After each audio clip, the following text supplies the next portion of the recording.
This review has spoilers about Cursed by Light, the new Nanatsu No Taizai movie. If you don't mind spoilers, keep watching, but if not, click here to watch our spoiler-free review. Let's start. Did Escanor appear? What happened with Merlin and Arthur? What was the role of the supreme deity? Daria and Dabuzu, the new villains. Who are they? What was the post-credit scene? I will answer these questions and more. Also, this review doesn't have spoilers for the 4 Nights of the Apocalypse. So, if you haven't read 4 Nights of the Apocalypse, you can watch this review since I won't give anything away. So, let's start with the review. Before I start with the review, I just want to make one thing very clear. Yes, I already watched the movie and I live in Tokyo. Because I read a couple of comments of some people saying like, oh, you haven't watched the movie, you just watched the trailer and you just make a review based on the trailer, you didn't say anything new. And I was like, dude, it's a spoiler-free review. That's why I didn't reveal anything on purpose. If you have been following us on social media, especially on Twitter, you will see that I'm a big fan of Nanatsu No Taizai and I've been tweeting about the anime and the manga. If you have been watching our previous video, you know that Kirsty, Tim, and I, we live in Tokyo. But if you don't trust me, here's the freebie that I received. It's the 160-page special book that I received when I watched the movie on July 2 in Tokyo. And if you still can't trust me that I watched the movie, well, you have some self-confidence issues because I can't do anything about it. But yeah, so let's start, guys. I'm super excited. To give you a better understanding, let's start with when does the movie take place? As I mentioned in my spoiler-free review, the movie takes place between chapter 344 and 345 of the manga, or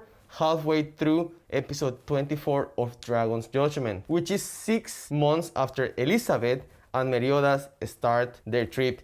Yes, in the mention, Elizabeth mentioned that it's been already 6 months since Meliodas and her start their trip. Do you remember the scene in chapter 344 where Meliodas said to Bartra that he would marry Elizabeth and become the king of Britannia? I was a bit disappointed when I didn't see that scene in the last episode of the anime, but that scene was animated in the movie, which was a wise decision from the production committee to wait until the movie. Before we keep going, I just want to make one thing very clear. The purpose of this review is not to actually give you all the spoilers and to tell exactly every single thing that happened in the movie. That's not the purpose, because if I do that, I will basically tell you all the movie and they won't make any sense for you to watch the movie. The purpose of this review is to answer some of the questions that you guys have about the movie and also give you my opinion about what I like and what I didn't like about the movie. Again, I want you to watch the movie, and in case that you guys want me to make another video explaining exactly the plot and reveal you more secrets about the movie, let me know. But again, I don't think that that's the purpose. What I want is I want you to watch the movie because it's pretty good, and watching the movie helped to the production committee to make more movies about Nanatsu no Taizai or make the anime of 4 Nights of the Apocalypse. So again, let's support the industry by actually watching the anime or buying the manga in legal streaming platforms. Who are the villains of this movie? Daria, Dabuzu, and as the movie progresses, you will see that the main villain is actually the supreme deity. Dabuzu was mentioned in chapter 220 and chapter 337. In the movie, the weapons that he created was what Daria and Dabuzu used to control the fairy and the giants clan. Daria appeared for the first time in the 3DS game on Just Scene during one of King's mission. In the movie, Meliodas mentioned that he already knew him. On the other hand, when Diane asked Kingu who Daria was, he said that he knew who he was but had never met him because he was born after Daria disappeared. To be completely honest with you, I don't remember if the word in Japanese that he used was disappear, but he definitely didn't use the word died. I need to watch the movie again. Now let's talk about the battles. There were 4 main battles. The animation in all of them was quite good and the battles were incredible. The first main battle was Meliodas, Elizabeth, Celdris, and Gerda against Dabuzu and Daria, where the villains kick Meliodas and Celdris' ass. Then there is another fight between Meliodas, Celdris against Dabuzu and Daria. The third main battle was Ban, Gozeru, Dianzu, and Kingu against the supreme deity. The last battle was Meliodas and Cerdoris against the supreme deity. One of my favorite moments was when Meliodas arrived at the fight. He looked very much like Goku from Dragon Ball when he arrived at the battle.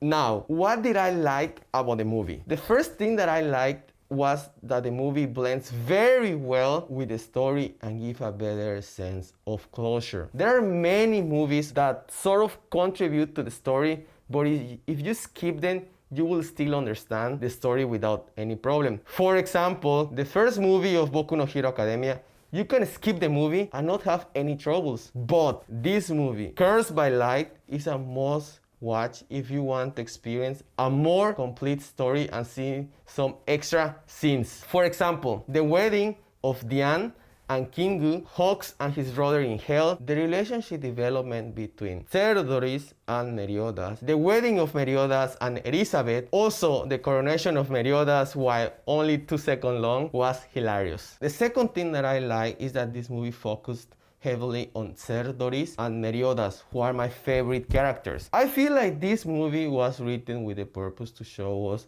how they overcame all their issues. I'll talk more about this in a second. The third thing that I was fascinated about was this kind of plot twist where the real enemy was the supreme deity. I didn't watch the trailer before I watched the movies, and I knew that she will appear, but I didn't know her role, so I was a bit surprised to discover that she was the real enemy.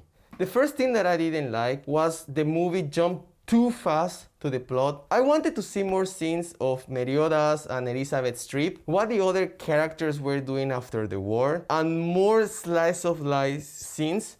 But after 7-10 minutes, they just start with the plot. That might be good for you, but for me, I wanted to see how the characters were enjoying their life after the war. The second thing that I didn't like was that they didn't take advantage of the character of the supreme deity. Yes, she was the real villain of the story, and I mentioned that I liked that she appeared, but it was a bummer that she only appeared for 20-30 minutes. Besides the Demon King, the supreme deity also played a significant role in the story, so they could have built a whole 24 anime episode arc around her, but they decide to use her for just 20 minutes in a movie. The fight with the Demon King took several chapters of the manga and episodes of the anime, while with the fight with the Supreme Deity was far shorter in comparison. Also, it took mainly only Meliodas and Theodoris to beat her, while with the Demon King, it required the strength of all the scenes and Elizabeth. Considering that the Supreme Deity and Demon King have the same strength, it shouldn't have been that easy to beat her. What I'm trying to say is that they didn't take full advantage of such an integral character like the Supreme Deity. I feel like she was a waste of character. Who was the MVP of the movie? Meliodas and Theodoris. As I mentioned many times, the movie focuses on both of them. How Theodoris is forgiving and is beginning to trust his old brother again. There were so many moments between those two that it was hard to list them all, from a lot of funny moments to serious situations. One of my favorite funny moments of the movie was when Elizabeth was about to kiss Meliodas, and then Theodoris saw them and he said, "What are you guys doing right now?" That moment was hilarious. I love that scene. Also, what the relationship between Meliodas and Theodoris looked like in the movie was kind of the relationship between Goku and Vegeta, where Vegeta was a bit tsundere to Goku, but over time, he started getting along with him. Of course, the main character development was Theodoris. At the end of the movie, Meliodas said to Theodoris that he wishes him luck as the new Demon King, and Theodoris told him that he should come and visit him once in a while. That was one of my favorite scenes in the movie. To sum up, Theodoris and Meliodas were the heroes of the movie and the ones who defeated the Supreme Deity. What was the role of Mael, Elizabeth, and the scenes? Mael appeared in the movie and he fought against the Supreme Deity. A transcendental moment was when he was fighting against his own clan and Gira saved him. Mael told her that she shouldn't do that, to which Gira responded that she wanted to help a friend. That played an important role because that means that the humans are beginning to accept him. Also, I don't remember Mael using sunshine. Elizabeth and Gerda were like the nice girlfriends that were helping Meliodas and Theodoris. They were not any power-ups, but Elizabeth fought against Dabuzu, Daria, and the Supreme Deity. One of my favorite moments was when the supreme deity appeared. Bartra said to Elizabeth, "Oh, that's your real mother." Elizabeth responds that he was her real parent. It is the one who raises a child, not the one who births it, that is truly a parent. That was a moving scene, by the way. As for Bang, Kingu, Dian, and Goseru, they have a decent amount of screen time and fought against the supreme deity. As I mentioned before, we saw the wedding of King and Dian. Ban also asked Elaine what she thinks about getting married. She says that she's not interested in marriage, and he agrees. So we can assume that even with the birth of Lancelot, their child, they are not planning to get married. I'm gonna answer you now one of the questions that everyone has been asking me. Did Escanor appear? No, not at all. He was referenced. For example, when Meliodas remembered his fight against him, but that was all. That moment was when Meliodas was fighting against Dabusu and Daria, and he said that, "Oh, your punches doesn't hit me at all, or I don't feel any pain, because I already fought with a real monster." And he was talking about Escanor, and there were like a few flashback scenes, but that was all. And he didn't say anything Escanor, so yeah, he basically didn't appear in the movie.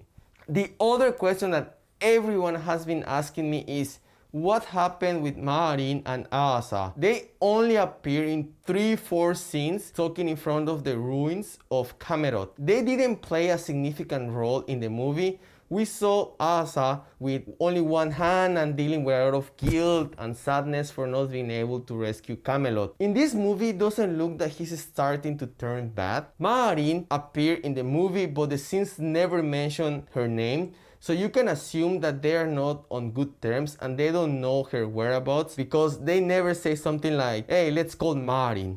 To sum up, I like that the movie blends very well with the story and it gives a better sense of closure. Also, the movie has a lot of good, funny moments. I'm not a big fan of comedy. I think that a good story don't need comedy, but I think that the funny moments in the movie match very well with the story, so the funny moments are incredible as well. This movie was made for fans and it's a roller coaster of emotion style of ending. If you're a big fan, you will love it. In my opinion, the movie was magnificent because it is the perfect combination between comedy, good story, good battles, and a huge amount of emotional moments. I'm a big fan of Nanatsu No Taizai. I think that the story is magnificent with a lot of plot twists, and I'm sure that you will like the movie too. Also, the soundtrack at the end gives an extra emotional moment to the finale. I'm gonna leave you a link in the description below about the soundtrack where you can listen to the soundtrack. It's fantastic, listen to the soundtrack. The only thing that I didn't like that much about the movie is that I feel that it was a bummer that they didn't take advantage of such an essential character like the Supreme Deity. Finally, Meliodas and Cerdis are the heroes of the movie. Let me know what you think about my review. Also, if you have any question that I didn't answer in this review, let me know and I can probably make